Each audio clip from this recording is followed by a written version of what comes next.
Bible coarse.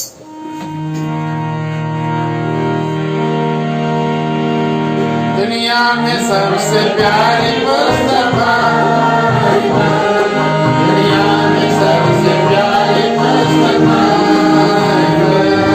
बड़े जो इस तरफ करो हार में खत्म कोई न हो, और दुनिया में सबसे प्यारी मुस्तफा।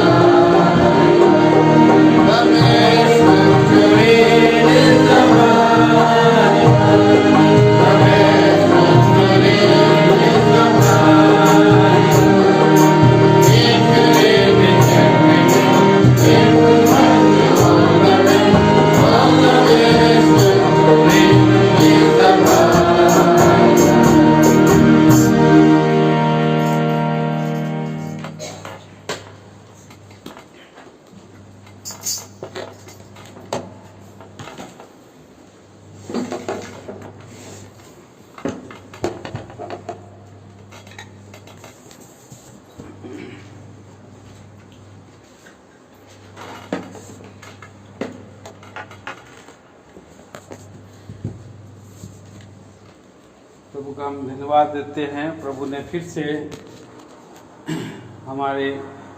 मुझे एक अवसर मिला है हेब्रोन प्रार्थना भवन रांची में प्रभु के लोगों के लिए, कलीसिया के लिए अयोग निकम्मे दास को खड़ा होकर के प्रभु की संगति में और वचन की संगति के लिए प्रभु ने ये मौका दिया है। प्रभु का मैं धन्यवाद देता हूँ। प्रियो, आइए हम लोग इस समय जबकि जवानों की संगति के रूप में ये अवसर दिया है प्रभु के वचन को हम ध्यान करेंगे। इफिसियों की पत्री 5 अध्याय, इफिसियों की पत्री 5 अध्याय हम पढ़ेंगे।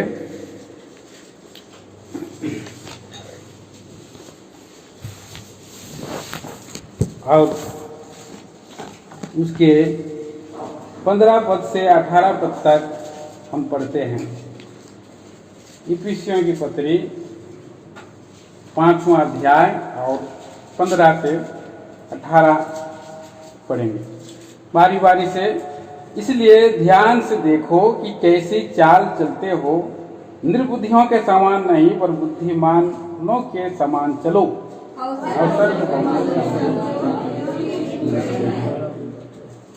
इस कारण निर्बुद्धि न हो पर ध्यान से समझो कि प्रभु की इच्छा क्या है।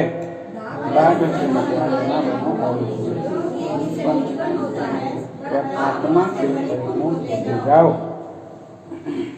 प्रार्थना करेंगे। प्रभु हमें संभाले, वचन से भरे। प्रार्थना करें। स्वर्गीय पिता, महान परमेश्वर, प्रभु का प्रभु, राजाओं का राजा, धन्यवाद आराधना स्तुति करते हैं। प्यार प्रभु, एक और बहुमूल्य अवसर अपने और लोगों के साथ मुझे मिला है, दिया है। प्यारे प्रभु, मैं क्या हूँ? कुछ नहीं हूँ, धूल और मिट्टी, राख हूँ। मेरे अंदर में कुछ भली बातें नहीं है कि मैं आपके लोगों को दे सकूं। केवल आप ही है ईश्वर का परमेश्वर, महान प्रभु, जो अपने लोगों से बातें करता है। दयालु प्रभु, आप ही स्वर्ग के सिंहासन को में से, अनुग्रह के सिंहासन में से प्रभु आप अपने लोगों को देता है। प्यारे प्रभु, इसीलिए हम ये संध्या, ये समय प्यारे प्रभु और प्रभु का वचन को हम ध्यान करते हैं। इसके वचनों के ध्यान करने के द्वारा आप ही हमसे बोले, बातें करे, दें। मनुष्य के शब्द और मनुष्य के ज्ञान और मनुष्य की बातें निकालें प्रभु जी, और पवित्र आत्मा स्वयं आप हमसे प्रभु बातें करें। आत्मा का ताजा अभिषेक चाहते हैं स्वर्गीय प्रभु जी, सुनने के लिए और ग्रहण करने के लिए। प्यारे प्रभु जी, मन दीजिए, अंधकार की शक्तियों को, भटकाने वाले विचारों को, सबको दूर करें, नींद थकावट को हटाएं प्यारे प्रभु जी। और इसी रीति से आप ही हमसे बातें करें। दयालु प्रभु परमेश्वर, आओ अंधकार के सारे शत्रु शैतान की कुयुक्तियों का हम खंडन करके बांध देते हुए संपूर्ण महिमा आदर गौरव आप ही को दे करके प्रार्थना लाते हैं मसीह यीशु के नाम में सुने और स्वर्ग राज में ग्रहण करें पिताजी, आमीन।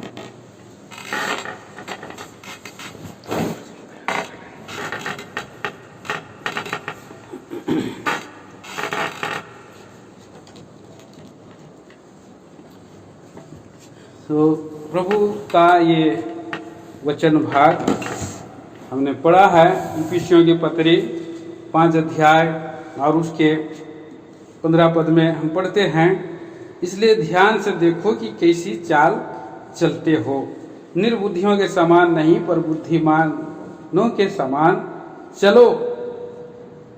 तो सचमुच में प्रभु के संतानों के ये वचन और दे करके प्रभु अपने संतानों को तैयार करना चाह रहा है।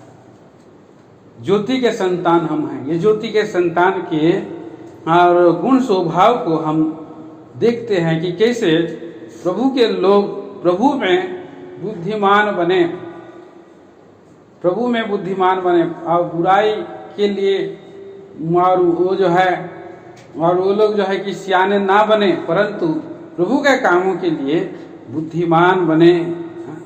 और यहाँ इसलिए लिखा है कि चाल को देखते रहो।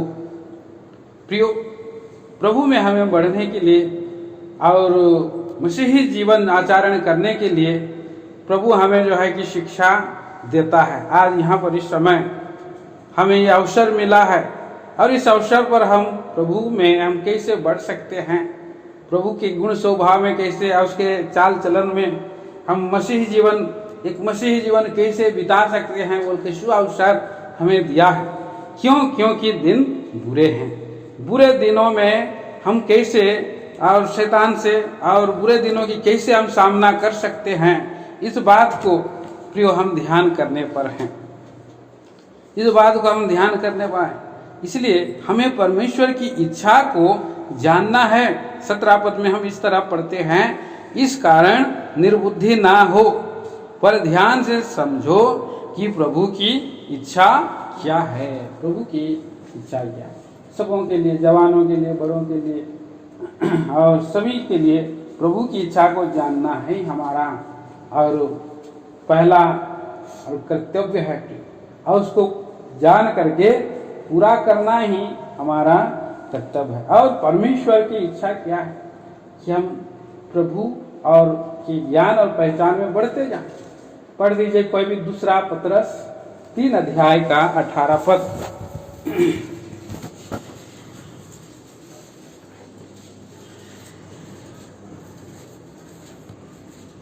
कोई पढ़िए जवानों में से। पर हमारे प्रभु और उद्धारकर्ता यीशु मसीह के अनुग्रह और पहचान में बढ़ते जाओ, उसी की महिमा अब भी हो और युगानुयुग होते रहे। हाँ, आमीन। सो मेरे प्रिय भाई बहनों, हमें प्रभु की अनुग्रह और पहचान में बढ़ने के लिए एक और मौका दिया है कि हम प्रभु के ज्ञान और उसके पहचान में कैसे बने, उसके अनुग्रह में हम कैसे बढ़े। सबसे पहली बात है सबसे पहले हम प्रभु को जानना है। प्रभु की प्रकाश, प्रभु की ज्योति हमारे जीवन में जब तक नहीं आएगा, हमारे प्रभु को हम नहीं जान सकते, न वचन को समझ सकते हैं, उसको हम समझ भी नहीं सकते हैं। हमारे माता पिता जरूर हमको भेजते हैं, प्रभु के घर में जाओ, प्रभु का कुछ काम करो, प्रभु में उद्धार पाओ, लेकिन हमारा मन क्या है, इस संसार का अंधकार का हाकिम क्या करता है, आंखों को बंद कर दिया है कि हम प्रभु को वचन को ऊपर से सुने और सच्चाई से नहीं सुने, हृदय की गहराई से हम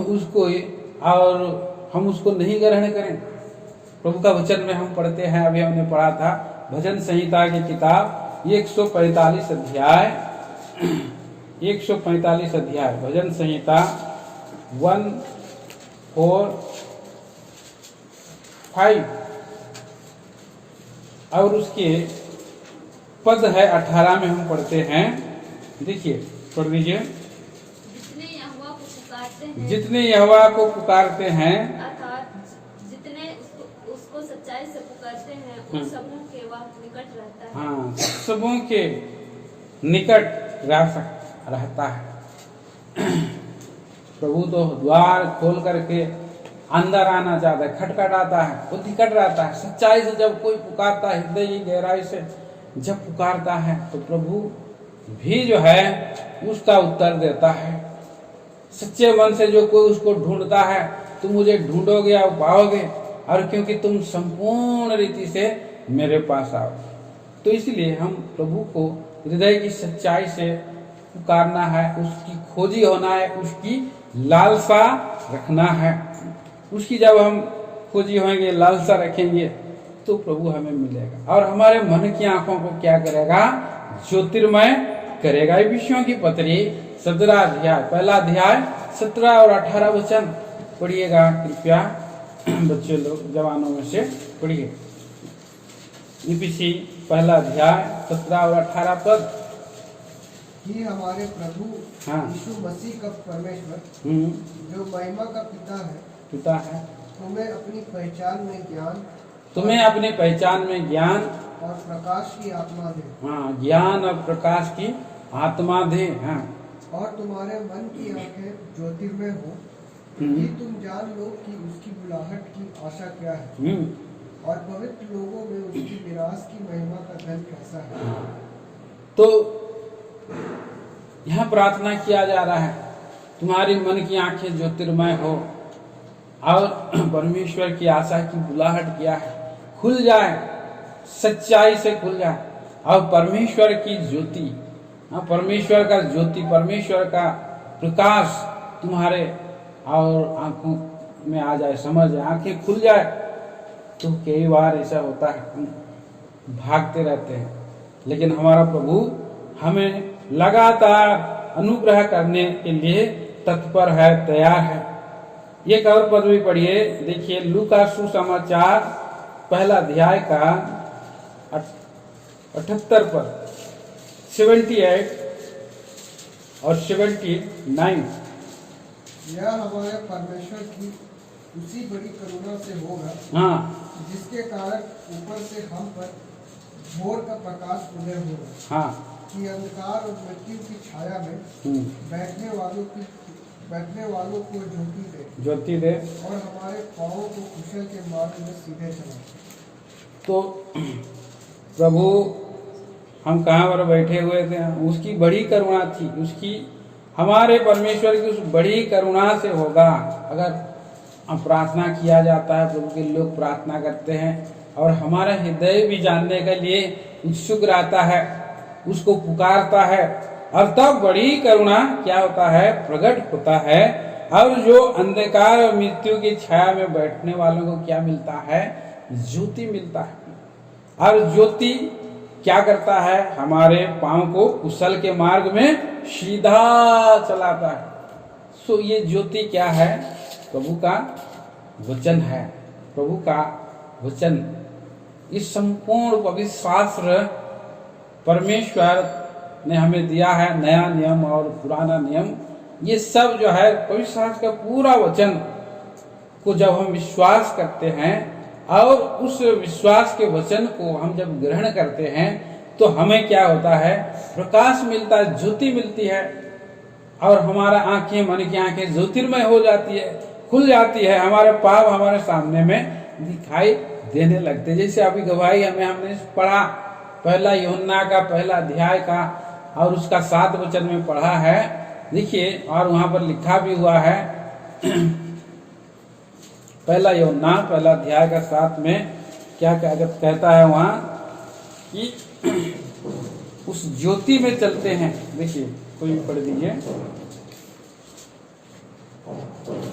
पर यदि जैसा हुआ ज्योति में है, वैसे ही हम इस ज्योति में चले, तो एक दूसरे से सहभागिता रखते हैं, और उसके पुत्र यीशु का लहू हमें सब पापों से शुद्ध करता है। जैसा हुआ ज्योति है, वैसे हम ज्योति में चलें, तो हम एक दूसरे से सहभागिता रखते हैं। उसकी प्रकाश में कैसे चल सकते हैं?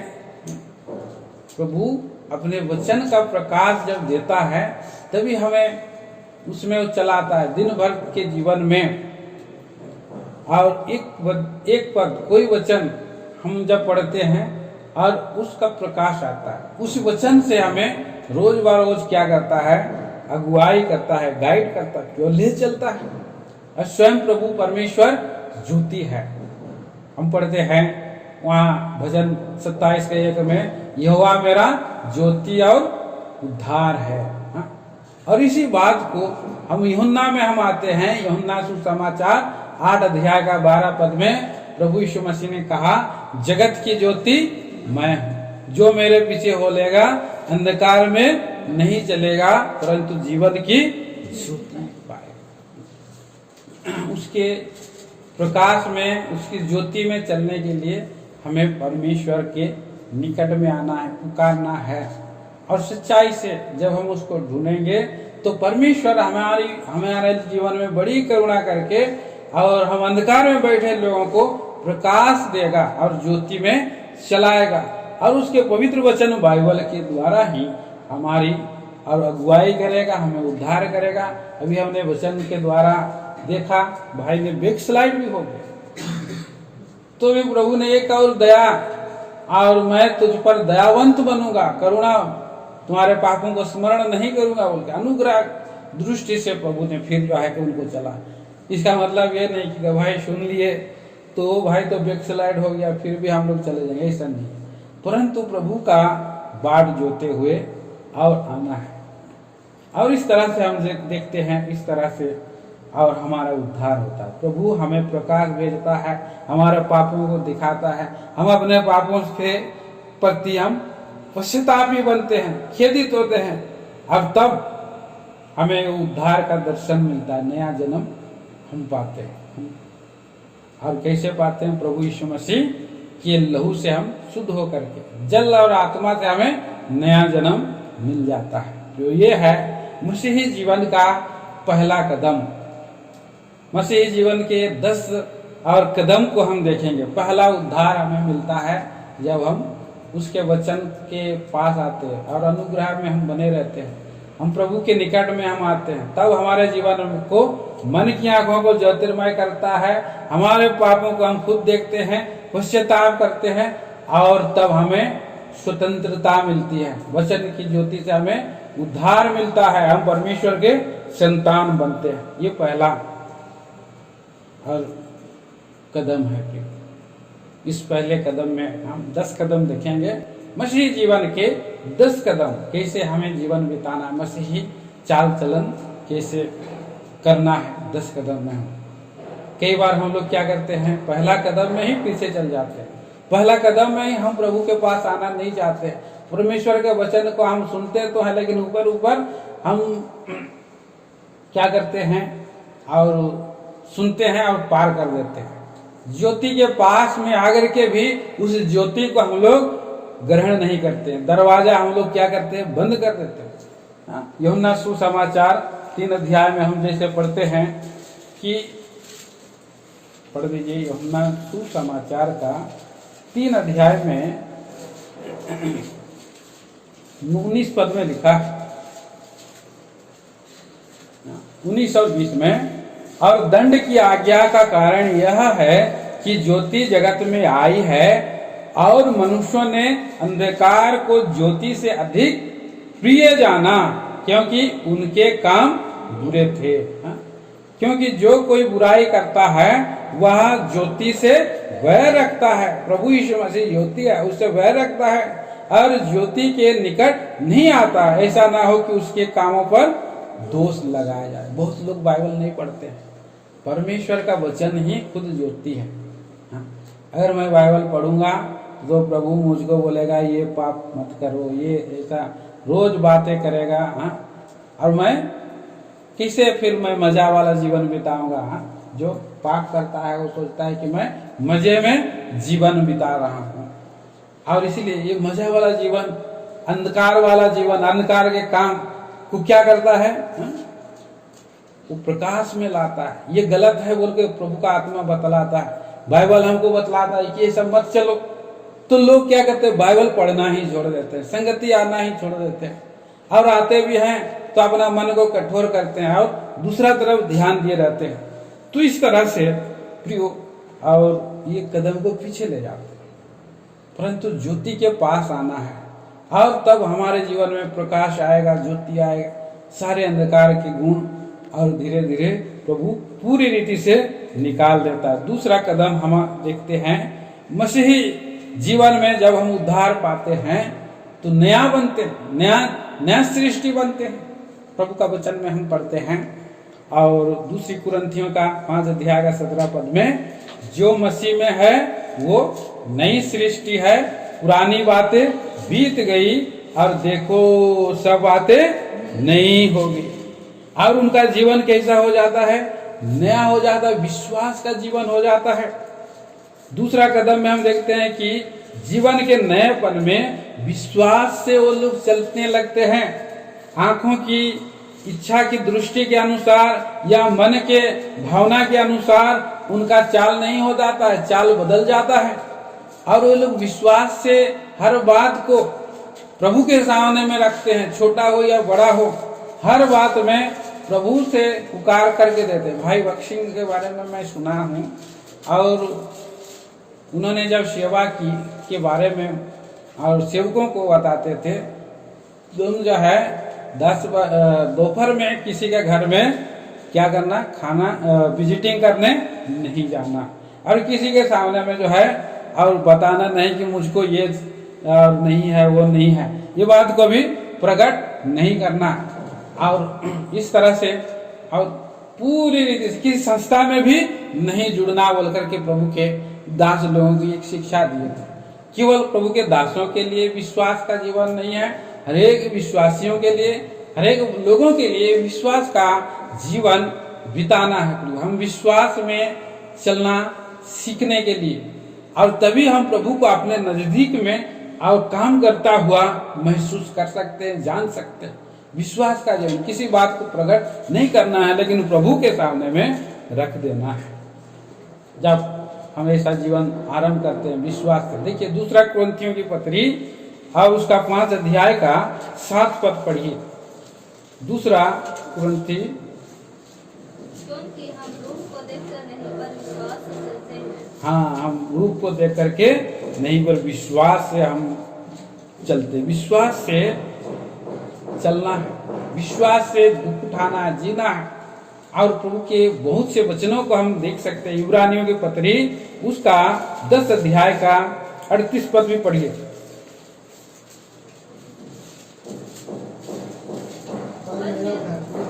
विश्वास से जीवित रहेगा। हाँ, और यदि वह पीछे हट जाए हाँ, तो मेरा मन उससे प्रसन्न न होगा।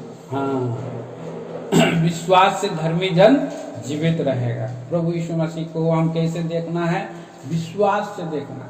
बहुत सारे लोग क्या करते हैं, घर में बड़ा बड़ा पिक्चर फोटो लेके आए। कल भाई ने हमको थोड़ा सा बताया था कि मैं जब जाता था दूसरा चर्च में यीशु मसीह का फोटो लाता था और मरियम का फोटो रखता था, यीशु का फोटो रखता था, छोटा बच्चा का फोटो रखता था। बहुत लोग क्रूस पर जो है क्रूस को लेकर के आते हैं। तो इस तरह से वो लोग पिक्चर एक इमेज बना करके, लेकिन प्रभु का वचन में देखते हैं कि विश्वास से और जीवन बिताना मतलब हम रूप को देखकर नहीं, विश्वास से हम चलते हैं। और विश्वास का वचन हमें प्रभु ने दिया है, वचनों को क्या करना है, विश्वास करना है। और विश्वास से जब जीवन बिताते हैं तो प्रभु हमें विश्वास से आगे बढ़ाता है, आशीष देता है। रोमियो की पत्री 1 अध्याय का 17 पद में भी हम पढ़ते हैं। रोमी 1 अध्याय 17 पद, ये दूसरा कदम विश्वास से चलने का, विश्वास से सुसमाचार सुनाने का है। पढ़िए रोमी 1 अध्याय 17 पद। क्योंकि उसने परमेश्वर की धार्मिकता विश्वास से के लिए प्रकट होती है। हाँ। जैसा लिखा है, विश्वास से धर्मी जन जीवित रहेगा। विश्वास से विश्वास के लिए होती है और विश्वास से धर्मी जन जीवित रहेगा। अब्राहम कैसे निकल गया फिर, मेरा परमेश्वर मुझे उद्धार दिया, उसको भी प्रभु की ज्योति प्रकाशमान हो गई और अपना कुटुंबियों को और अपने देश को और अपना जितना सारा सामान सबको छोड़ करके और निकल गया विश्वास से। और इसलिए वो विश्वास के द्वारा जब जीवन बिताया और प्रभु ने उसको आशीष दिया और वो आगे बढ़ा। गलतियों में हम इस पद को हम पढ़ सकते हैं, गलतियों की पत्री 3 अध्याय, हम उसके विश्वास के द्वारा और विश्वास के हम भागी होते हैं। देखिए गलतियों की पत्री 3 अध्याय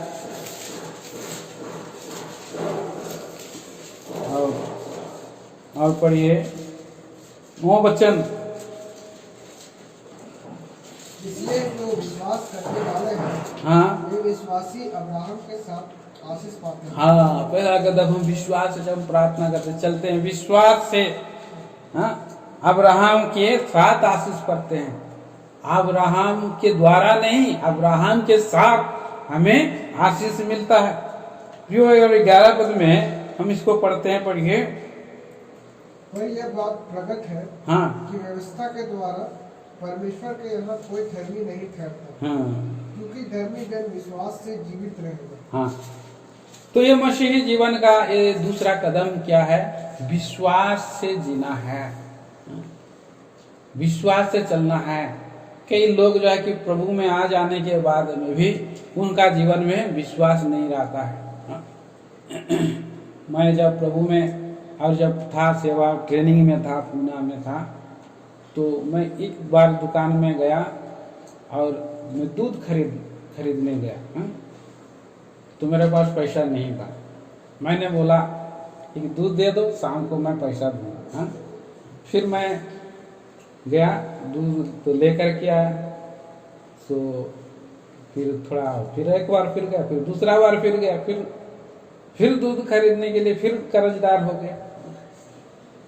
तो वो 2-3 दिन के बाद भाई बोले क्या क्या सामान लाया, कितना पैसा, प्रभु का दास इतना कितना, फिर इतना बाकी भी है। बोला इतना बाकी भी है दुकान। हम लोग प्रभु के लोग हैं, हम लोग को विश्वास से हमको जीवन बिताना है, विश्वास से चलना है।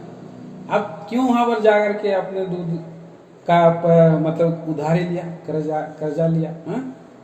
ऐसा नहीं है, ऐसा नहीं। जो हम लोग बहुत हम लोग देखते हैं, लेकिन फिर भी हमको क्या करना है? विश्वास से हमको जीवन बिताना है। और कभी भी किसी दुकान से ऐसा नहीं करना, उधारी मत लेना बोल के हमको समझा। तो ये अगर आपके पास है तो ठीक है, नहीं तो किसी को प्रकट नहीं करना, विश्वास से चलना बोल के हम सीखते हैं।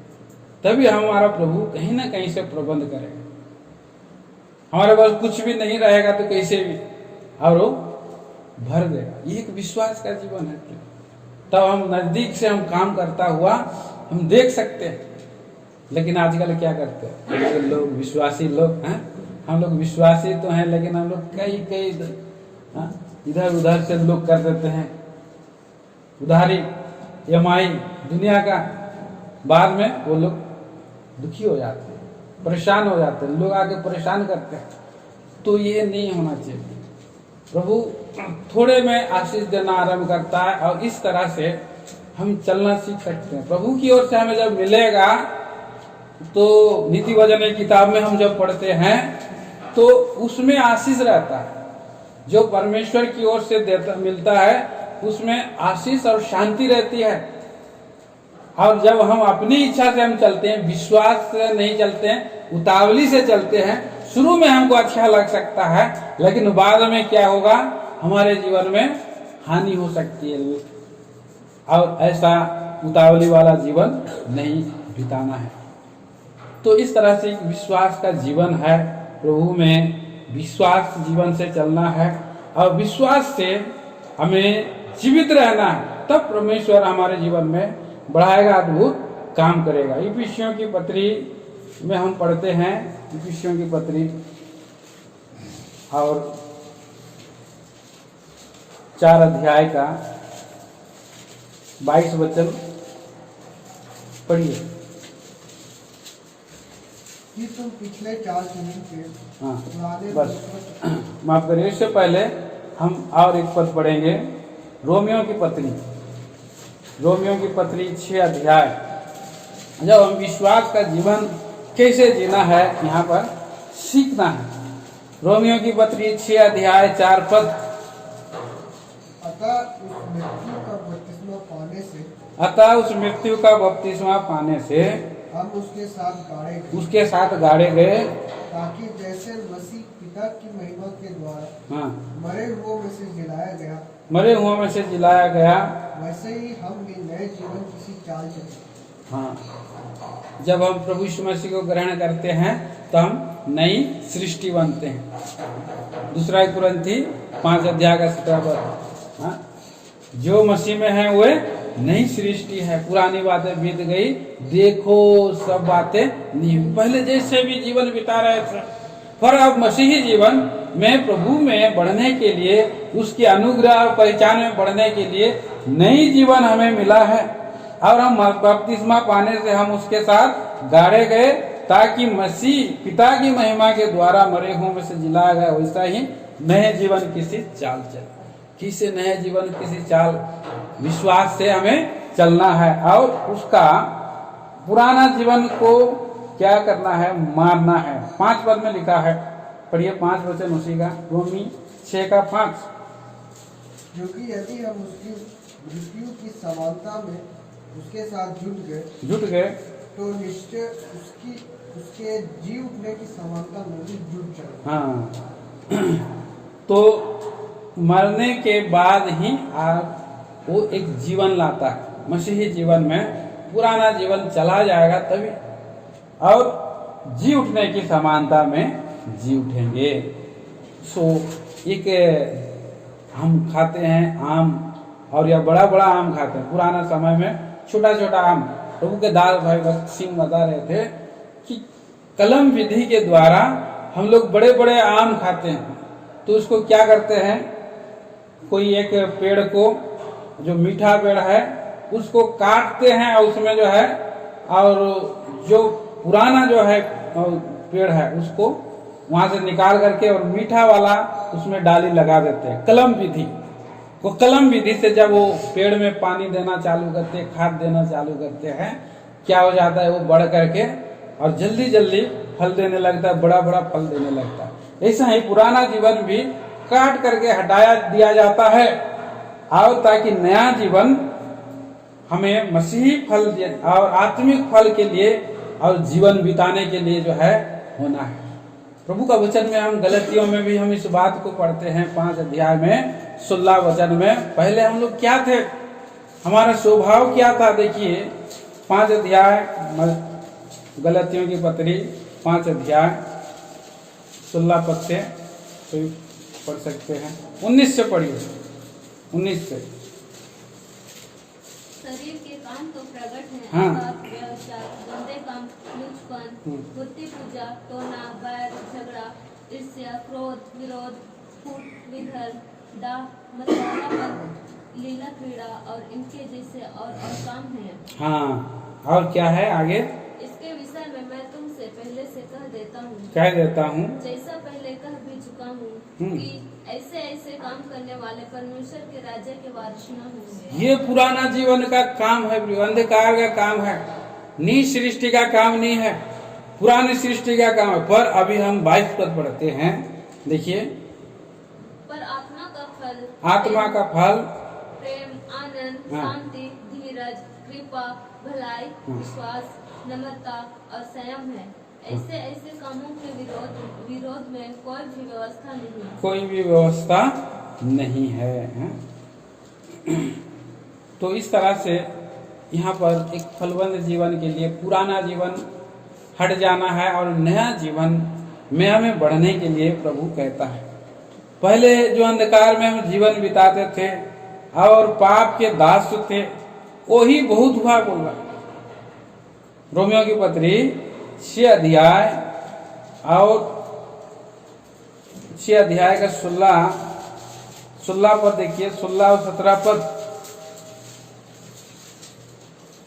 क्या तुम नहीं जानते हम्म, कि जिसकी आज्ञा मानने के लिए तुम अपने आप को दासों के समान सौंप लेते हो, उसी के दास हो, हम्म, चाहे पाप के जिसका अंत मृत्यु है, चाहे आज्ञाकारिता के जिसका अंत धार्मिकता है।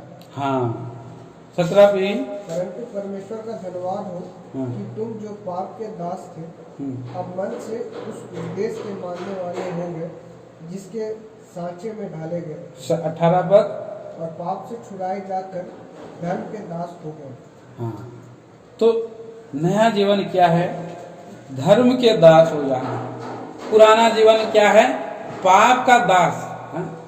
और इसलिए 6 पद में लिखा है पुराना जीवन के बारे में। रोमी 6:6 में हम जानते हैं कि हमारा पुराना मनुष्यत्व उसके साथ क्रूस पर चढ़ाया गया ताकि पाप का शरीर व्यर्थ हो जाए और हम आगे को पाप के दासत्व में ना रहें। ये नई सृष्टि में हम आने से जो पुराना जीवन पूरी रीति से निकाल देना है।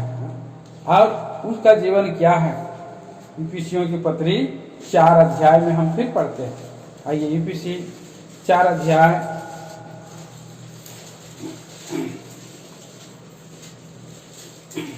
17 पद 4 का 17। इसलिए मैं यह कहता हूँ हाँ और प्रभु में आग्रह करता हूँ कि जैसे अन्य जाति लोग अपने मन की अनंत रीति पर चलते हैं, तुम अब से ऐसी चाल ना चलो। हाँ, मसीह में जब आ जाते नई सृष्टि हो जाते हैं तो अन्य जाति लोग कैसे चाल चलते हैं? मन की अनर्थ रीति पर चलते हैं, ऐसी तुम नहीं चलो। हाँ। मन आंखों की दृष्टि में चलते हैं और मन के अनर्थ रीति पर चलते हैं, पर मसीह जीवन का नया चाल चलन, नयापन में कैसा चलना है? विश्वास से चलना है और आंखों की दृष्टि के अनुसार नहीं चलना है, मन के इच्छा के अनुसार अनर्थ रीति पर नहीं चलना है। हाँ? ये जवान तू अपने आंखों के दृष्टि के अनुसार चल, अपना मनमानी कर, परंतु एक समय आएगा कि तुझे उन सब वस्तुओं का क्या करना पड़ेगा? लेखा देना पड़ेगा। हम सभी कहाँ जा रहे हैं? मसीह के न्याय आसन के सामने जा रहे हैं। जो हम विचारों में, जो हम अपने कामों में और जब हम अपने शब्दों के द्वारा जो कुछ भी किया गया है उनका क्या होगा? न्याय होगा। 2 कुरिन्थियों की पत्री में हम पढ़ रहे हैं। 2 कुरिन्थी 5 अध्याय 10 पद में पढ़ते हैं। पढ़िए 2 कुरिन्थी 5 अध्याय 10 पद।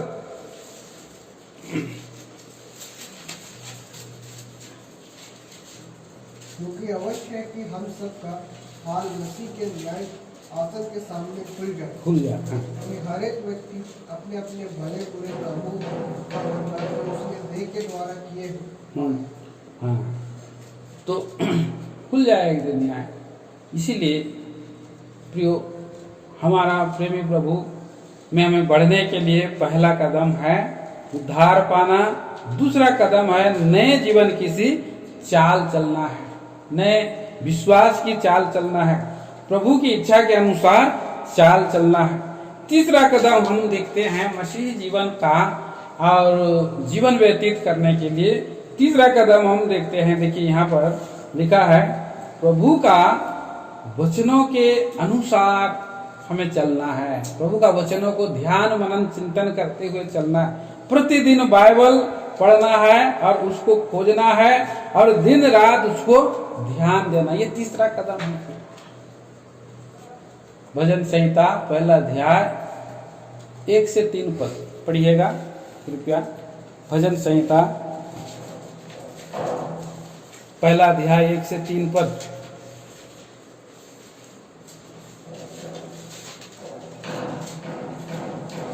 कोई भी पढ़ो।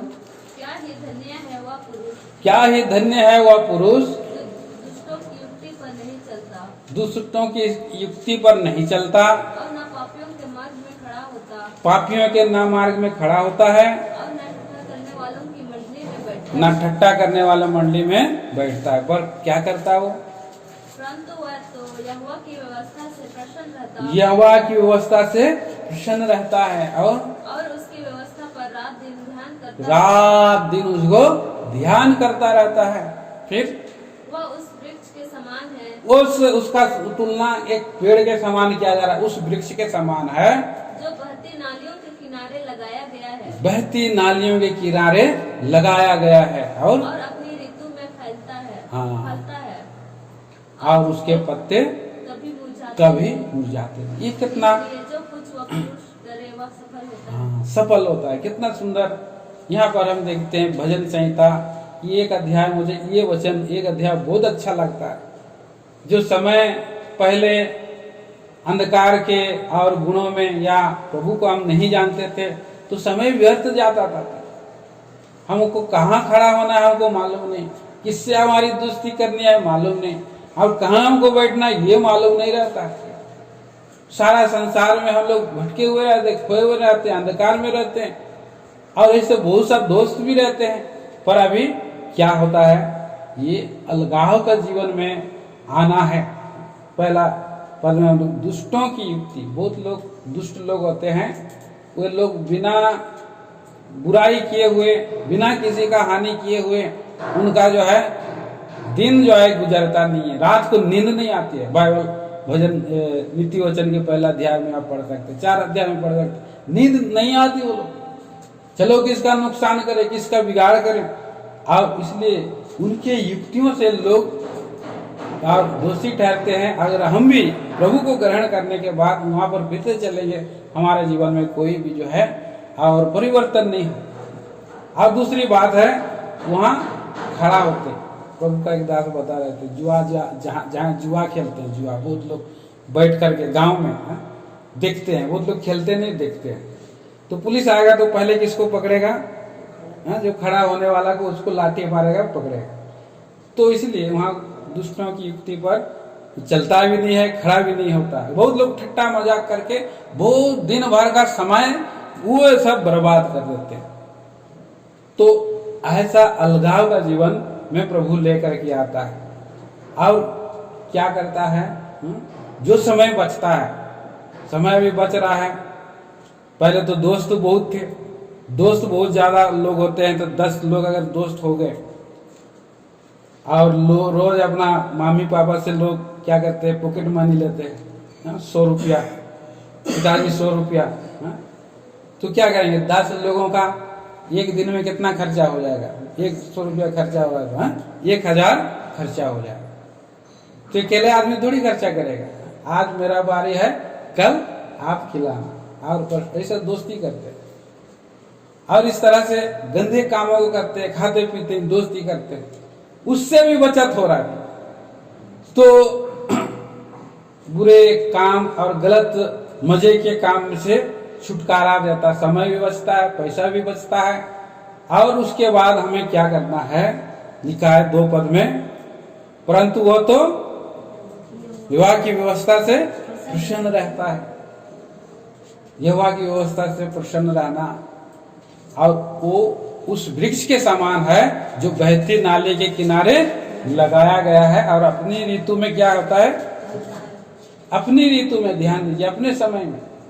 आप अगर कल आप पपीता का बीज डाल दिया, आज हम नहीं खा सकते, आज हम लगा दिया तो कल नहीं खा सकते, उसके लिए कितना टाइम लगेगा, 6 महीना भी लग सकता है, 1 साल भी लग सकता है। इसलिए प्रभु का वचन को आप जैसे पढ़ते हैं, ध्यान करते हैं, अपने समय में प्रभु आपको खड़ा करेगा, आपको फलवंत करेगा, आप दूसरों के लिए गवाही का कारण बन सकते हैं। इसलिए हमें क्या करना है, आत्मा का पालन पोषण करने के लिए प्रभु का वचन को रोज पढ़ना है, रोज ध्यान मनन करना है।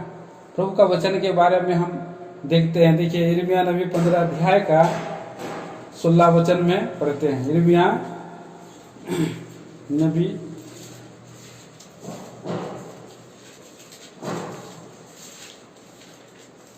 पढ़िए 15 का 16 पढ़िए कोई।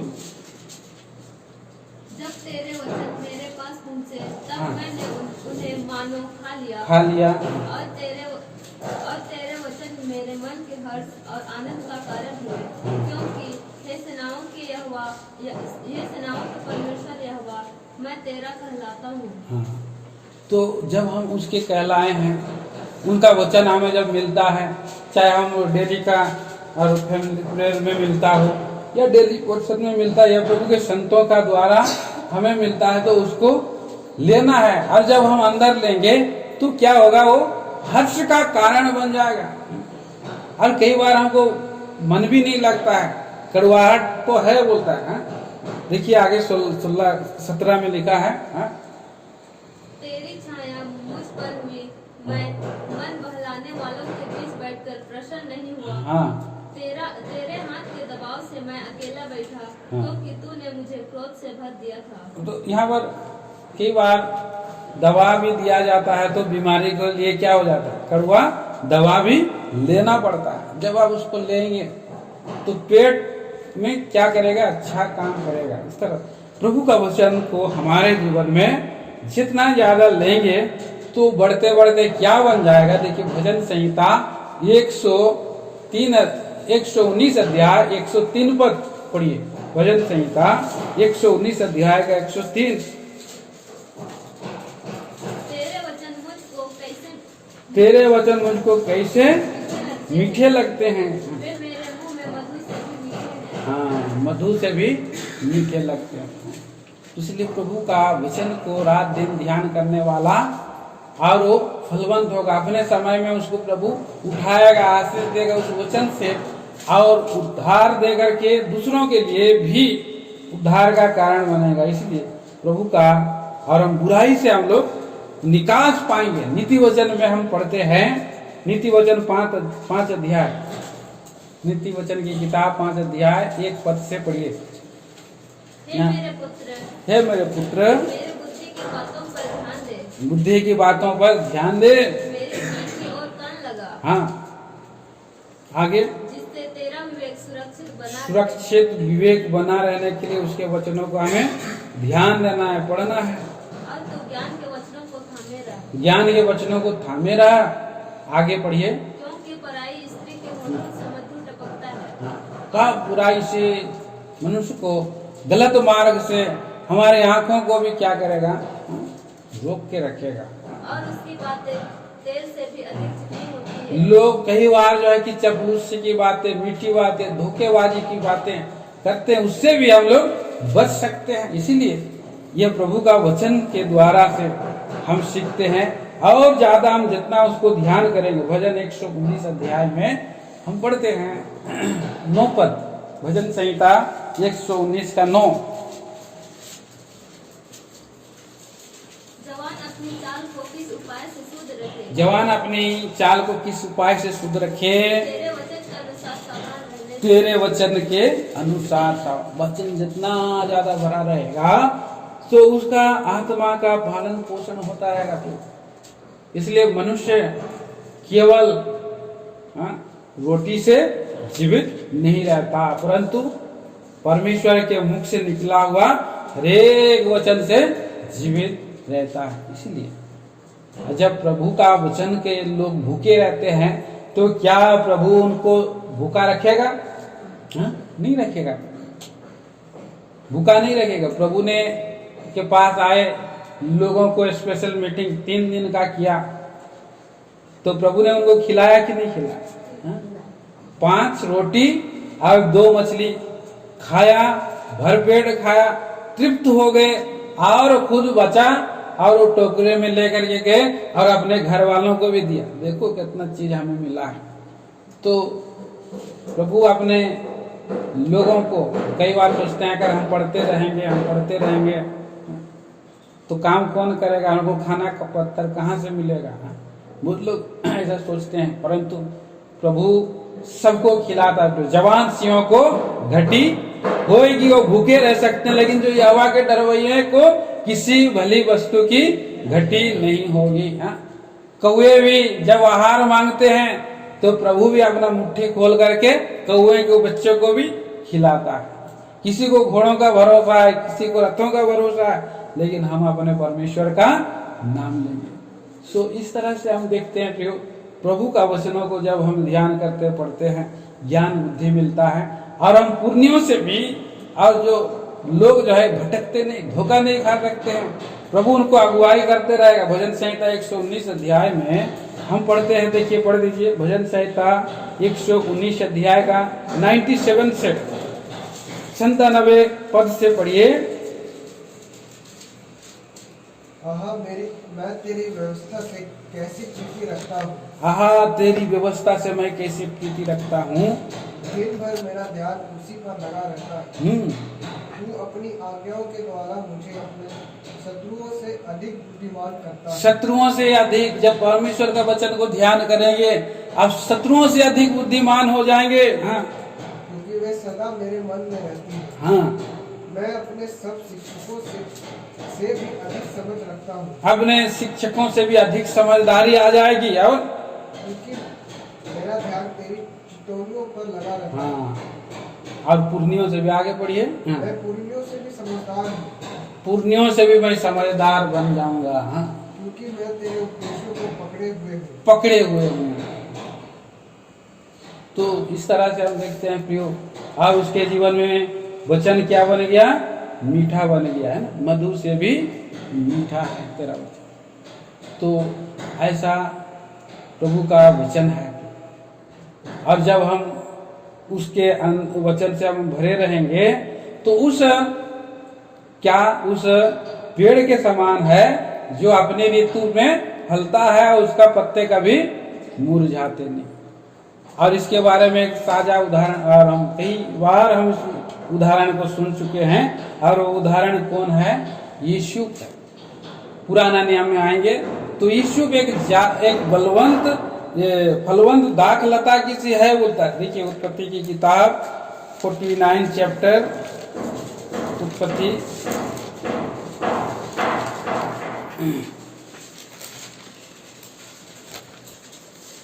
49 चैप्टर उत्पत्ति की किताब और उसका 22 पद।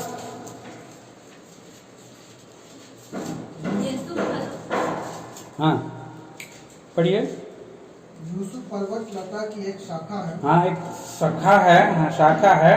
वह सोते के पास लगी हुई फलवंत लता की एक शाखा है। सोते के पास लगी हुई फलवंत लता की एक शाखा है। हाँ, उसकी डालियां बीज से भी चढ़कर फैल जाती है। फैल जाती है। तो इस तरह से एक फल देने वाला फलवंत लता है। हो सकता है ये अंगूर का ये लता है जो आप घर में लगाते हैं, वो फैलते फैलते फैलते आपका बाउंड्री से पार भी हो जाता है और दूसरे लोग भी उसको खाते हैं। ये मसीही जीवन प्रभु में आज्ञा और चलने वाला, जो प्रतिदिन प्रभु में जीवन डिवोशन देने वाला, प्रभु में और दूसरे लोगों के लिए भी लाभ का कारण है। और ऐसे सुंदर जीवन यीशु का था। और इसलिए हम देख सकते हैं, न केवल ये अकाल जब आया मिस्र देश में, न केवल उनके पिता बचा, उनके भाई लोगों को खाना मिला, और वहां पर जितने उनके पिता के जो किए थे, दास दासी थे, जानवर थे, सबको कहा, सबको जो है कि मिस्र देश से मिलने लगा, आशीष मिलने लगा। फिरौन को और वहाँ इस्राएली मिस्र देश के सारे लोगों को क्या मिला? जो पालन पोषण हुआ, उसके द्वारा आशीषित हुए वो। और वो अकाल में भी क्या होता है? एक वचन और भी लिखा है यिर्मयाह नबी की किताब, जो परमेश्वर पर भरोसा रखता है, 17 अध्याय का मेरे ख्याल से 5 वचन होगा। यिर्मयाह की किताब 17 अध्याय और 8 पद। वह उस वृक्ष के समान होगा, वह उस वृक्ष के समान होगा जो नदी के किनारे लगा हो और उसकी जड़ जल के पास फैली हो। जब धूप होगी तब उसको न लगेगी। हाँ। उससे उसके पत्ते हरे रहेंगे और सूखे वर्ष में भी उनके विषय में कुछ चिंता न होगी। हाँ। क्योंकि वह तब भी फलता रहेगा। हाँ। तो एक मसीही जीवन को बिताने वाला ये जो तीसरा हम चरण देखते हैं कि वो पालन पोषण पाता है। पहले परमेश्वर के निकट में रहता, रात दिन ध्यान करता है, उसके अनुसार वो जीवन बिताता है और अपने ऋतु में, अपने समय में वो फलता है। यीशु का जीवन हम उदाहरण स्वरूप देखा है। प्रियो, तीसरा कदम मसीही, चौथा कदम क्या है मसीही जीवन बिताने के लिए? प्रार्थना है। मसीही जीवन आचरण करने के लिए प्रार्थना का जीवन हमारा होना चाहिए। प्रतिदिन प्रभु के सामने में और प्रार्थना करना है। पढ़ लीजिए उसका बारे में, भजन संहिता 55 अध्याय 17 पद।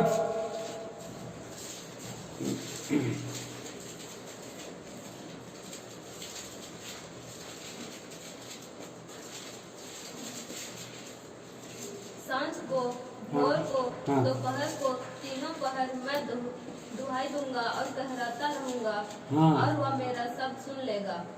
तो सांझ को, भोर को, और दोपहर को, 3 टाइम कौन कौन प्रार्थना करता था? दानियल प्रार्थना करता था, और सारा बोझ चिंता उसके ऊपर में डाल देता था। देखिए उसका पद 22 भी पढ़ दीजिए, भजन संहिता 55 का 22। अपना बोझ यहोवा पर डाल दे, वह तुझे संभालेगा, वह धर्मी को कभी टलने न देगा। वो कभी टला? दानियल नहीं टला। सारा बोझ चिंता यहोवा पर डाल, वो तुझे संभाल लेगा और तुझे कभी टलने नहीं देगा। जो प्रभु के चरणों के पास प्रार्थना व्यतीत करते हैं, दोपहर हो या शाम हो या जो है सुबह हो, और ये प्रार्थना का जीवन चौथा कदम एक मसीही जीवन है।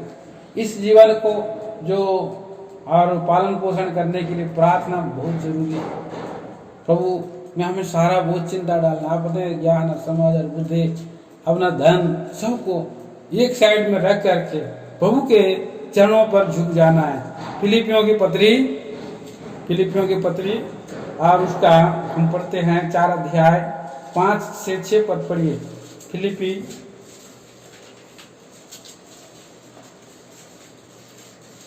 4 अध्याय 5-6 कोई पढ़िए। तुम्हारी कोमलता सब मनुष्यों पर प्रकट हो।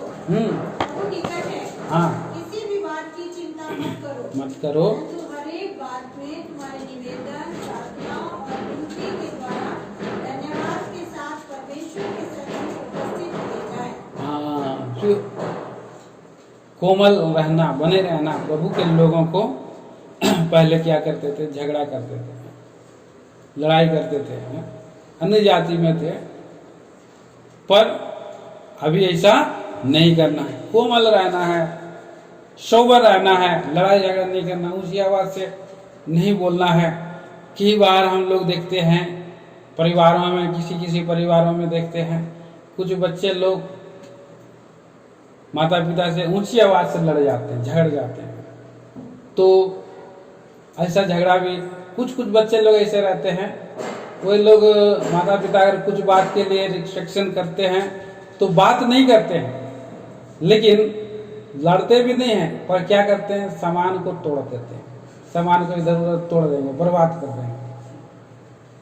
तो ऐसा भी नहीं करना, तो नुकसान करेंगे कुछ ना कुछ, तो ऐसे होते हैं। तो प्रभु निकट है, यहाँ पर लिखा है कि कोमलता सब मनुष्य और सारा। जब माता पिता जब मना किया नहीं करना है तो प्रभु के सामने में सारा वो चिंता डाल देना है, और प्रभु तब अपने समय पर क्या करेगा? पूरा करेगा। पढ़ दीजिए फिर से आगे 6 पद, फिर से पढ़िए, फिर से 5 और 6। फिलिपी 4 अध्याय 5 और 6 कोई पढ़िए। तुम्हारी कोमलता सब मनुष्यों पर प्रकट हो। प्रभु निकट है। किसी भी बात की चिंता मत करो। परंतु हर एक बात में तुम्हारे निवेदन, प्रार्थना और विनती के द्वारा धन्यवाद के साथ परमेश्वर के सन्मुख उपस्थित किए जाए। तो प्रभु हमको ज्ञान देगा, समझ देगा और उपस्थित करेंगे। तो प्रभु खुद कह रहा है कि मांगो तो दिया जाएगा, ढूंढो तो पाओ, खटखटाओ तो तुम्हारे लिए खोला जाएगा, बोला है प्रभु। और जब बच्चे जब मांगते हैं तो प्रभु अपना पिताजी क्या करता है? उसको अंडा के बदले में बिच्छू देता है क्या? नहीं देता है? और सांप देखिए कहाँ पर लिखा है, सांप है ना, मछली के बदले में सांप, सांप देता है क्या? नहीं। तो प्रभु अपने बच्चों को जानता है कि क्या देना है क्या नहीं देना है। जब ये संसार के माता पिताजी अच्छे चीज देते हैं तो क्या प्रभु उनको अच्छा चीज नहीं देगा? जरूर देगा, लेकिन प्रभु के इच्छा के अनुसार हमें क्या करना? प्रार्थना करना, उसको जानना है, वचन को जानना है। अब प्रभु की नाम की महिमा हो उसके द्वारा। देखिए यूहन्ना सुसमाचार पढ़ दीजिए, उसका 14 अध्याय 13 और 14 पद।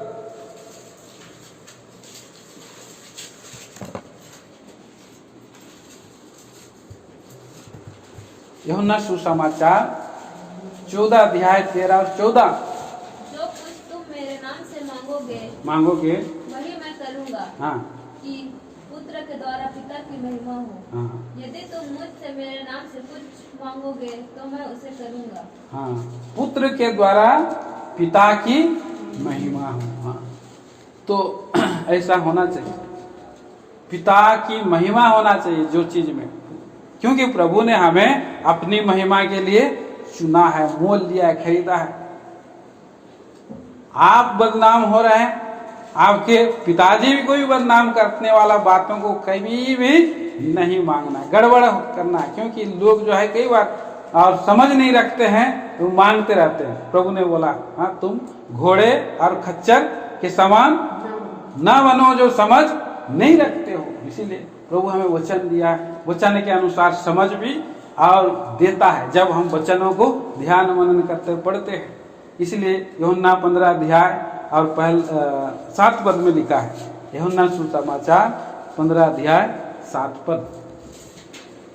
यदि तुम मुझ में बने रहो और मेरे वचन तुम में बना रहे तो जो चाहो मांगो और वह तुम्हारे लिए हो जाएगा। हाँ, तो ये प्रार्थना का जीवन है, वचन में हमें बने रह करके जो चाहे अगर हम मांगते हैं तो प्रभु देता है। स्वर्गीय बातें हैं और पृथ्वी की बातें हैं, प्रभु को महिमा देने की बातें हैं, तो बहुत कुछ बातें हैं प्रभु ने हमारे लिए छुपा रखा है। लेकिन अपने समय में और अपने प्रभु की इच्छा में हमें मांगना चाहिए।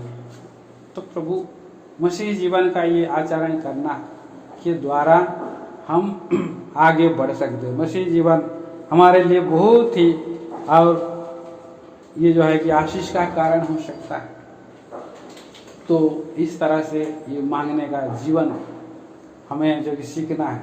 कई बार जो है, एक बार प्रभु का दास ने बताया कि एक बच्चा गए और गार्डन में, वो पार्क में गए थे, पार्क में अनेक प्रकार के जानवर रहते हैं, तो जाला लगा रहा था, जाली पूरा, देखने वाले लोग को हानि ना पहुंचे बोल के दूसरे साइड में जाली लगे रहता है। जाली से देखते हैं, शेर देखते हैं, भालू देखते हैं, बंदर देखते हैं, अनेक प्रकार के उस जानवरों को देखते हैं। एक बच्चा रोने लगा कि पापा मुझे ये चाहिए, ये भालू चाहिए, मैं भालू लेकर के जाऊंगा, रोना चालू कर दिया।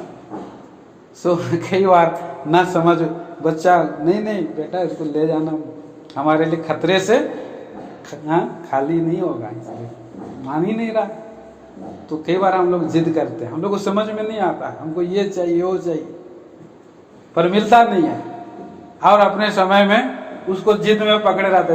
प्रभु और कुछ देना चाहता है, उसको छोड़ दिया और उसी के पीछे में पड़े हैं, तो ऐसे कितना और नुकसान का कारण। तो इसलिए परमेश्वर की इच्छा में और उसको जानना है और जान करके उसको पाना है। तब प्रभु जो है ये चार कदम हम देखते हैं। 5वां कदम क्या करना है?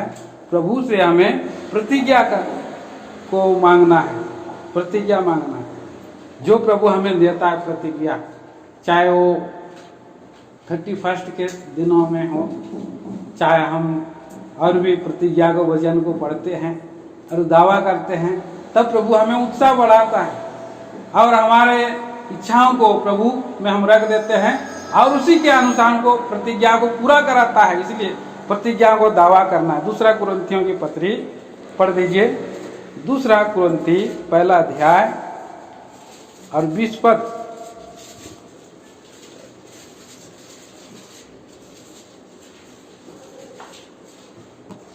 पढ़िए। क्योंकि परमेश्वर की जितनी प्रतिज्ञाएं हैं वे सब उसी में हाँ के साथ है। हाँ। इसलिए उसके द्वारा आमीन भी हुई कि हमारे द्वारा परमेश्वर की महिमा हो। हाँ तो परमेश्वर की महिमा के लिए हमें प्रतिज्ञा देता है प्रभु। कई बार हम और प्रतिज्ञाओं को दावा नहीं करते हैं। 31 में प्रभु ने आप लोगों को प्रतिज्ञा दिया है, क्या उस प्रतिज्ञाओं को आप लोग रोज उस प्रतिज्ञाओं को रखते हैं, स्मरण करते हैं? आपको इस साल कौन सा प्रतिज्ञा मिला है, हैं? याद है आपको? ये भाई सो गया, थोड़ा उठा दीजिए। लाजर भाई आपको कौन सा प्रतिज्ञा मिला? ऊपर बैठिए, अगर आपको नींद आ रहा मुंह धो के आइए, हैं? मुंह धो के आइए। तो हम देखते हैं कि प्रतिज्ञाओं को हम भूल जाते हैं। तो प्रभु कैसे उस प्रतिज्ञाओं को पूरा करेगा? प्रतिज्ञाओं को दावा करना है, मांगना है, तब परमेश्वर उन प्रतिज्ञाओं को दे करके पूरा करके अपना महिमा कराना चाहता है। स्वर्गीय बातों के लिए हमें प्रतिज्ञा दिया है, उनको नहीं भूलना है। दूसरा पतरस 5 अध्याय 3 और 4 पद पढ़िए। दूसरा पतरस 1 अध्याय 3 और 4 पद। क्योंकि उसकी ईश्वरीय समर्थन है सब हाँ। कुछ जो जीवन और भक्ति के संबंध रखता है, हाँ। हमें उसी की पहचान के द्वारा दिया है। हाँ। जिसने हमें अपनी ही महिमा और सद्गुण के अनुसार बुलाया है, जिनके द्वारा उसने हमें बहुमूल्य और बहुत बड़ी प्रतिज्ञाएं दिया है, ताकि इनके द्वारा तुम उस सड़ाहट से छूट कर जो संसार में बुरी अभिलाषाओं से होती है, हाँ। ईश्वरीय स्वभाव के संभागी हो जाओ। हाँ, तो ईश्वरीय स्वभाव के संभागी होने के लिए हम लोग को जो प्रतिज्ञा प्रभु दिया है, क्या हम उसके लिए दावा करते हैं, प्रार्थना करते हैं, मांगते हैं? प्रभु मैं अच्छा बन जाऊं, हाँ, और मेरा जीवन में आत्मिक जीवन में वृद्धि हो। हर बातों के लिए प्रभु से जो है प्रतिज्ञाओं को दावा करते हुए मांगते रहना, तब प्रभु हमारा जीवन को वैसा तैयार करता जाएगा। हर साल हमें प्रतिज्ञा मिलता है, लेकिन उसके पीछे कुछ आज्ञा भी रहता है, और इसलिए प्रतिज्ञाओं को दावा करना है मसीही जीवन का ये 5वां कदम है प्रियो, भूलना नहीं।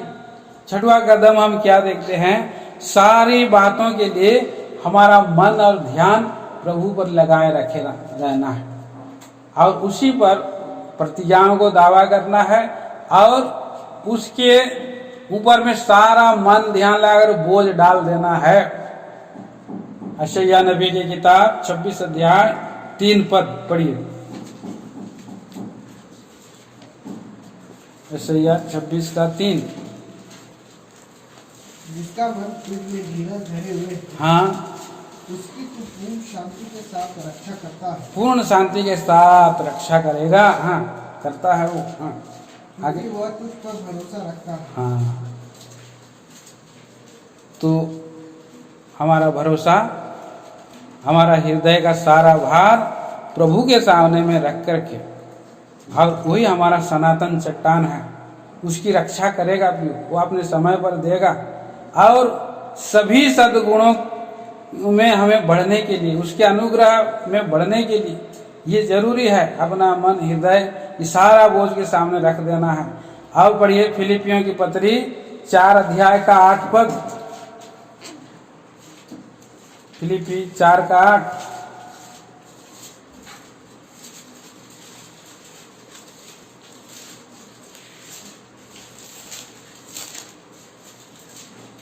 निदान हे भाइयों, जो जो बातें सत्य है, हाँ। जो जो बातें आदरणीय है, हाँ। और जो जो बातें उचित हैं, और जो जो बातें पवित्र हैं, और जो जो बातें सुहावनी हैं, और जो जो बातें मनभावनी हैं, निदान जो जो सद्गुण और प्रशंसा की बातें हैं, उन्हीं पर ध्यान लगाया करो। उन्हीं पर ध्यान लगा। 9 वचन में पढ़िए। और जो बात तुमने मुझसे सीखी, हाँ। और ग्रहण की और सुनी और मुझ में देखी, उन्हीं का पालन किया करो, तब परमेश्वर जो शांति का देता है तुम्हारे साथ रहेगा। हाँ, ये मसीह जीवन बिताने का 6वां कदम है प्रियो। सारी बातों पर उस आधारित होना, प्रभु पर आधारित होना, सारा बोझ प्रभु के सामने में रख देना है और हमें भली बातों में क्या करना है, बढ़ते जाना। पवित्र बातों में, आदरणीय बातों में, सत्य बातों में, मन भावनी बातों में, सद्गुण में, प्रशंसा में क्या करना, ध्यान करना है। तब शांति का सोता हमारा प्रभु हमारे साथ रहेगा। कितना ये अच्छा चरित्र गुण स्वभाव हमारे जीवन में और हो सकता है। और प्रभु के आगमन की हम लोग बाट जोते रह सकते हैं और प्रभु में हम बढ़ते जा सकते हैं। दूसरा पत्रस पहला अध्याय और 4 पद भी पढ़िए। जिनके द्वारा उसने हमें बहुमूल्य और बहुत ही बड़ी प्रतिज्ञाएं दी, हाँ, ताकि उनके द्वारा तुम उस सड़ाहट से छूटकर जो संसार में बुरी अभिलाषाओं से होती है, ईश्वरीय स्वभाव के संभागी हो जाओ। हाँ, तो हम प्रभु में इसे बढ़ सकते हैं। जो 7वां कदम हम देखेंगे, 7वां कदम में जो मसीह जीवन का 7वां कदम, प्रभु के ऊपर में सारा बोझ चिंता और डाल देना, क्योंकि हम कमजोर हैं और इसलिए हमें प्रभु की सामर्थ्य को, प्रभु की बल के अनुसार जीना है और प्रभु के सामर्थ्य को पहचान करके उसमें बढ़ना है। 7वां कदम है। कई बार हम दुर्बल रहते हैं। दूसरा और पढ़ दीजिए एक और पद उसके बारे में। भजन संहिता 37 अध्याय और 23 और 24 पद। भजन संहिता 37 अध्याय 23 और 24। मनुष्य की गति यहोवा की ओर से दृढ़ होती है और उसके चलन से वह प्रसन्न रहता है। हाँ, चाहे वह गिरे तो भी पड़ा ना रहेगा, हाँ, क्योंकि यहोवा उसका हाथ थामे रहता है। थामे रहता है। तो यहोवा के बल से हमें जीवन बिताना है। हम लोग कमजोर हैं तो भी हमें प्रभु से और सामर्थ मांगना, दया मांगना, बाट जोना है और तब हमारा प्रभु हमारे चालों को क्या करेगा, दृढ़ करेगा। पढ़ दीजिए यशायाह नबी 40 अध्याय 28 से 31। यशायाह नबी की किताब 40 अध्याय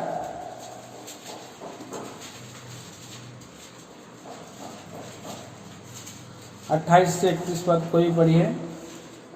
क्या तुम नहीं जानते? हम्म। क्या तुमने नहीं सुना? यहोवा जो सनातन परमेश्वर और पृथ्वी भर का सृजनहार है, वह ना थकता ना श्रमित होता है, उसकी बुद्धि अगम है। वह थके हुए को बल देता है और शक्तिहीन को बहुत सामर्थ देता है। तरुण तो थकते और श्रमित हो जाते हैं, तरुण जवान तो थकते हैं और श्रमित हो जाते हैं, और जवान ठोकर खाकर गिरते हैं। जवान ठोकर खाकर गिर जाते हैं, जो यहोवा की बाट जोते हैं, परंतु जो यहोवा की वो बाट जोते हैं वे नया बल प्राप्त करते ओ प्रियो नया बल प्राप्त करते जाएंगे। वे उकाबों के समान उड़ेंगे, उकाबों के समान उड़ते रहेंगे, वे दौड़ेंगे, श्रमित न होंगे, हाँ श्रमित ना होंगे, चलेंगे और थकित न होंगे। चलेंगे और थकित ना होंगे। हमें प्रभु की बाट जोना है। सामर्थ पाने के लिए हमें अपने, हम लोग कमजोर हैं। मनुष्य जानता है परमेश्वर कि मनुष्य जो है मिट्टी है, उसकी शक्ति थोड़ी है। आत्मिक जीवन में चलने के लिए उसके पास स्वयं की शक्ति नहीं है। इसलिए प्रभु के बाट जोड़ते हुए लोगों को पाया जाना चाहिए। उसके और मनुष्य की गति यहोवा की ओर से दृढ़ होती है, क्योंकि मनुष्य कई बार गिर जाता है, भटक जाता है, अतः वो छोड़ देता है भाई, और शैतान भी उसको बोलते रहता है तुमने ये पाप किया, ये काम किया, ये काम किया, देखो, और फिर भी आप प्रभु को मान रहा है, तो या प्रभु आपको क्षमा करेगा? ऐसा वो धोखा दे सकता है।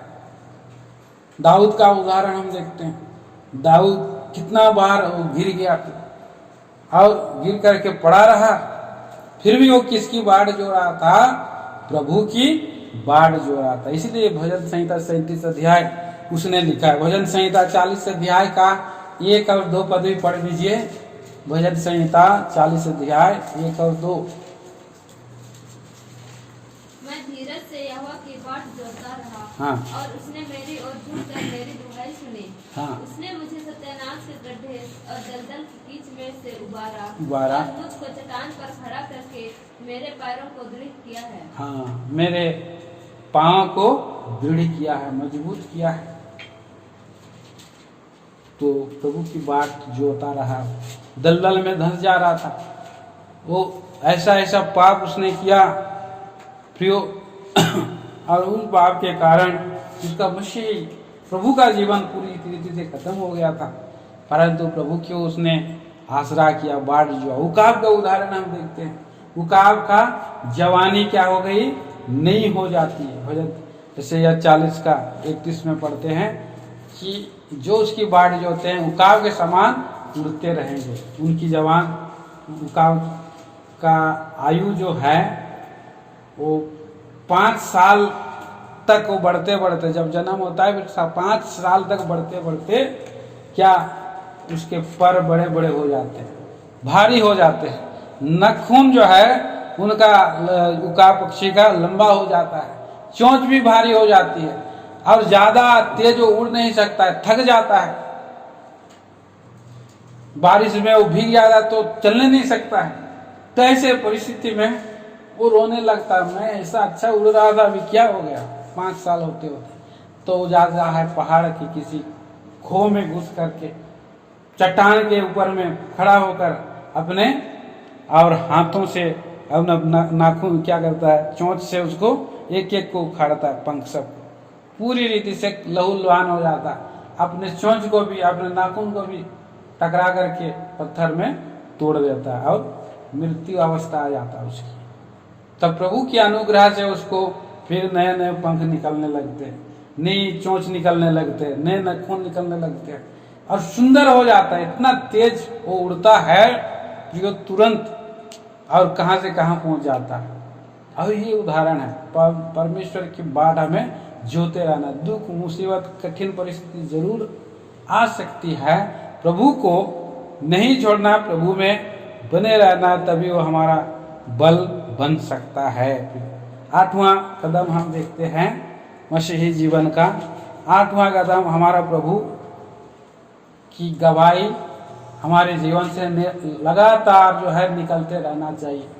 हमें शर्माना नहीं, डरना नहीं। बहुत लोग इतना दिनों से मसीही रहते हैं लेकिन अपने आप को प्रकट नहीं करते, नाम भी नहीं बताते हैं, क्योंकि लोग नाम से भी पकड़ लेंगे बोल के। देखिए मत्ती रचित सुसमाचार 10 अध्याय 32 और 33 पद पढ़िए।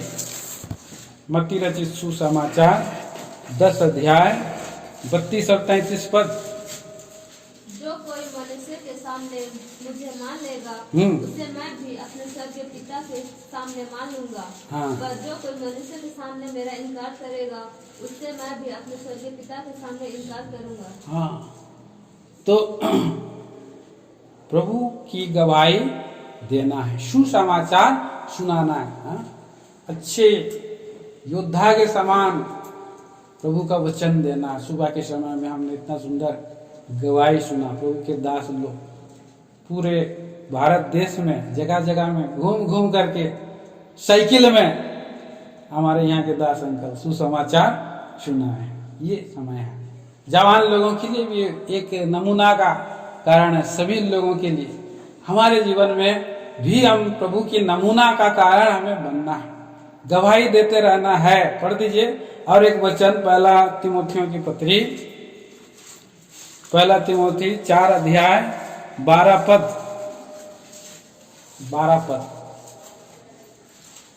1 तिमोथी 4 का 12।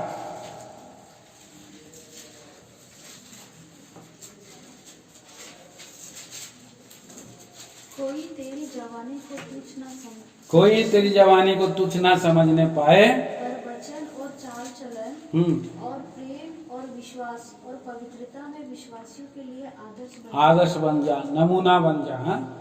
तो नमूना का एक जीवन लोग देखे गएंगे और प्रभु के लोग देखे गएंगे, उनके जवान के समान आप बनो।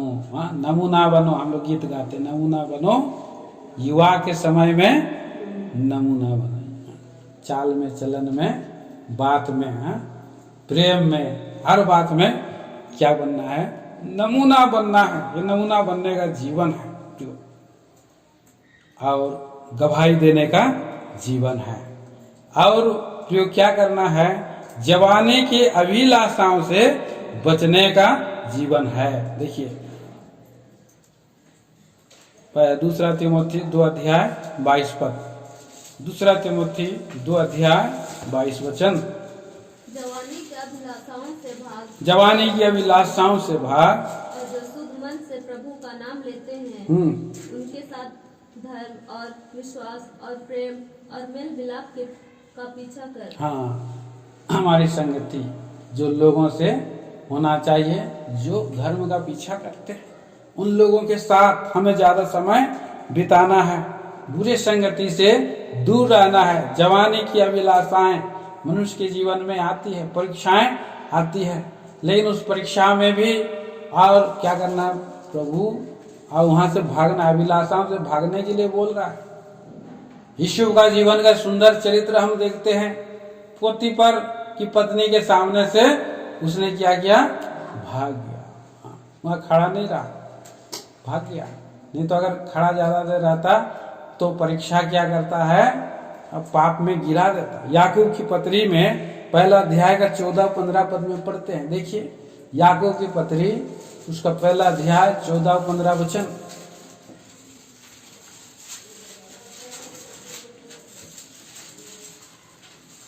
परंतु प्रत्येक व्यक्ति अपनी ही अभिलाषा में घिसकर और फंसकर परीक्षा में पड़ता है। फिर अभिलाषा गर्भवती होकर पाप को जनती है और पाप जब बढ़ जाता है तो मृत्यु को उत्पन्न करता है। मृत्यु को उत्पन्न करता। इसके अंदर में अभिलाषा शरीर की अभिलाषा नहीं था। यीशु के अंदर में अगर वो रहता, वो तो मिस्र देश में यीशु क्या बन गया था, पोतीफर का घर का मालिक बन गया था। वो केवल पोतीफर खाने की रोटी को छोड़ करके और कुछ भी नहीं जानता। तो सारे नौकर चाकर उसके अंडर में थे और वो सोच भी सकता था मैं पोतीफर को कहीं किसी रीति से उसको खत्म कर सकता हूँ, और मैं तब यहाँ तो ऐसे भी हूँ मालिक बन जाऊंगा। अगर ऐसा सोचता तो क्या होता, हाँ? उधर फिरौन उसको पकड़ के फिर ऐसे डाल देता, बचता नहीं हो। लेकिन वो परमेश्वर का भय मानने वाला था, हाँ? सो उसको मृत्यु हो जाती थी। परंतु प्रभु के लोग सीधे सच्चे और परमेश्वर के डर भये होते हैं, अब नमूना के अनुसार चलते हैं। तो दूसरों के लिए आशीष का कारण बनना है। दूसरों के लिए आशीष, रोमियो की पत्री में आप पढ़ेंगे वहाँ 12 अध्याय में, दूसरों के लिए जो तुम्हें साफ दे तो उन्हें आशीष दो। आशीष का कारण बनने के लिए ये जो है 8वां कदम हम देखते हैं। और यहाँ हम आखिरी में हम देखेंगे 10वां, और जल्दी से 5 मिनट में खत्म करूंगा। यहाँ देखिए इफिसियों की पत्री 5 अध्याय का 18 वचन पढ़िए। इफिसियों की पत्री 5 अध्याय 18 पद। दाखरस से मतवाले न बनो, दाखरस से मतवाले ना बनो, क्योंकि इससे लूचपन होता है। हाँ, पर आत्मा से परिपूर्ण होते जाओ। हाँ, आत्मा से परिपूर्ण होने के लिए क्या करना है प्रियो? भले भले कामों में सरगर्म रहना है और संगति में बने रहना। रोमियो की पत्री 12 अध्याय पूरा पढ़िए तो आप वहां पर देखेंगे कि हम जीवित पवित्र और परमेश्वर को भावता हुआ और बलिदान आत्मिक सेवा है, और सेवा में हम करेंगे और आत्मा से हम भरते ही चले जाएंगे। थिस्सलुनीयों की पत्री पहला थिस्सलुनी 5 अध्याय 19 पद में लिखा है, आत्मा को ना बुझाओ, आत्मा को ना बुझाओ। तो इस तरह हम देख सकते हैं आत्मा में परिपूर्ण जब होंगे तो प्रभु के आने की हम बात जोड़ सकते हैं। आखिरी 10वां विचार हम देखते हैं कि विश्वासी लोगों को संगति में लगातार बने रहना, प्रभु का घर में आना है, छोड़ना नहीं है, और नियमित रूप में कलीसिया में संगति में आना है। पढ़िए भजन संहिता 84 अध्याय 5 से 7 वचन।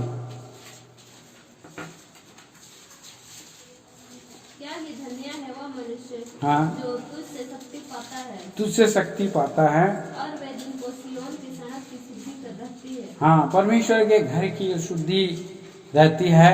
वे रोने की तराई में जाते हुए उसको उसको सोतों का स्थान सोतों का स्थान बनाते हैं। फिर बरसात की अगली वृष्टि उसमें आशीष ही आशीष उग जाती है। और वे बल पर बल पाते जाते हैं। बल पर बल पाते जाते हैं। उनमें से हर एक जन सिय्योन में परमेश्वर को अपना मुंह दिखाएगा। तो हम परमेश्वर के घर में जाने के लिए, स्वर्गीय सिय्योन में जाने के लिए, क्यों कलीसिया में हमें लगातार आना, प्रभु के घर की शुद्धि रहते, सिय्योन की सड़क की शुद्धि रहते, प्रभु का घर में आप आए। दाऊद जैसे वहाँ पर 84 में लिखा है, कहीं के 1000 दिन से प्रभु के घर में एक दिन रहना उत्तम है। प्रभु का घर में कैसे रहूंगा? देवड़ी पर खड़ा रहना उत्तम है, उसके देवड़ी पर खड़ा है। एक प्रभु का दास बता रहे थे, मैं प्रभु का घर में मैं जो है देवड़ी पर खड़ा रहूंगा। देवड़ी पर क्या? सामने देवड़ी में क्या बोलते हैं उसको? देवड़ी बोलते हैं ना उसको, जो एंटर करते गेट, वहां पर झाड़ू के समान रहूंगा। झाड़ू के समान साफ करते करते और झाड़ू के समान रहूंगा। तो इस तरह से प्रभु का घर में पहले आना और बाद में जाना, तब प्रभु हमें आशीष ही आशीष देगी। अगली वर्षा आशीष ही आशीष उग जाती है। और नया नियम में हम पढ़ते हैं इब्रानियों की पत्री, उसका इब्रानियों की पत्री और 10 अध्याय का 25 पद में लिखा है, ज्यों ज्यों प्रभु का दिन निकट आते देखो, त्यों त्यों और अधिक ऐसा ही किया करना। प्रभु का घर में संगति में बने रहे।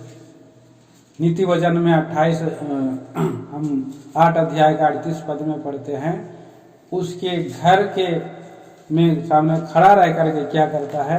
ध्यान करता है। पढ़ दीजिए उस 38 और 39 पद को। नीति वचन की किताब खत्म करेंगे।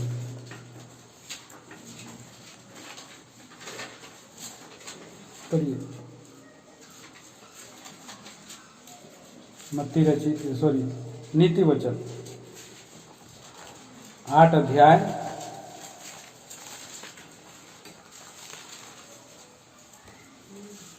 34 है ना? 34 में है, 34 में क्या? हाँ पढ़िए। क्या ही धन्य है वह मनुष्य जो मेरी सुनता मेरी डेवड़ी पर प्रतिदिन खड़ा रहता है। डेवड़ी पर प्रतिदिन खड़ा रहता है और मेरे द्वारों के समूह के पास दृष्टि लगाया रहता है। और क्योंकि जो मुझे पाता है हाँ वह जीवन को पाता है। हाँ, और यहोवा उसे प्रसन्न होता है। और प्रभु को प्रसन्न करना, इसीलिए जैसे प्रभु का घर में आकर के प्रसन्न करने से प्रभु के पास से हमें जीवन पाना है, अनंत जीवन, सदा का जीवन प्रभु के साथ रह सकते। ऐसा हम देखा कि 10 कदम में हम देखा मसीह जीवन चाल चलन करने के लिए, और तभी हम बुद्धिमान और परमेश्वर की इच्छा में हम जीवन बिताने वाला बन सकते हैं और प्रभु में हमें और आशीष पा सकता है। प्रार्थना करेंगे इन विचारों के अनुसार हम 10 कदम जीवन बिताते हुए यीशु के समान, दानियल के समान प्रार्थना करते हुए, यीशु के समान हम ध्यान मनन करते हुए पाया जा सके। हमारा जीवन में दाऊद के समान हमें जो है कि पुनरुत्थान का सामर्थ्य मिलता रहे। जैसे पौलुस को पुनरुत्थान का सामर्थ्य मिला, वैसा हमें मिलता हुआ पाया जाए।